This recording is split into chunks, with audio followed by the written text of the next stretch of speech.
Hi guys! Today, dahil nandito tayo sa Batangas, syempre hindi natin palalagpasin ang pinakamasarap na halo-halo na natikman ko sa buong buhay ko. Haha, buong buhay. Yes, totoo, grabe. Ito talaga yung pinakamasarap na halo-halo na natikman ko.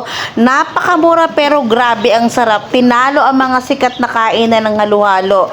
Grabe, for only 65 pesos. Ito talaga ay sa Padre Garcia namin natikman. But now, it's so lucky kasi meron na pala dito sa may San Juan, Batangas, dito lang sa may bayan, sa may likod ng Pure Gold.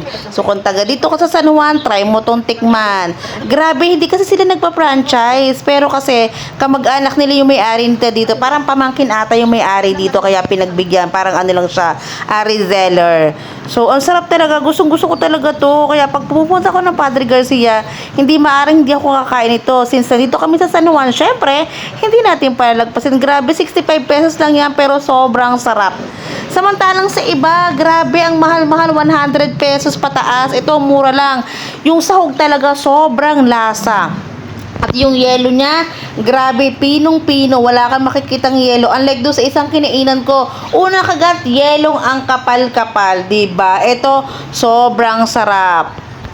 Actually, before 45 pesos lang to. Imagine nyo, halo-halo na napakasarap, 45 lang. Pero ito ay 2 years ago pa. So, nagtaas naman ang presyo. Pero, syempre, ang lasa, grabe, hindi nagbago. Nagbago ang presyo, pero ang lasa, same na same pa rin. Sobrang sarap. Sulit na sulit ang 65 pesos mo. Kaya pag pabdayo ka dito sa San Juan, or pupunta ka sa Padre Garcia, actually, dalawa na yung branch nila sa Padre Garcia sa may palengke lang. So, grabe lang na pag summer, as in pila, super pila sila. Marami sila dine-in and take-out. Sa Padre Garcia, lagi silang puno, laging sold out. Kaya, nagdalawa na yung branch nila.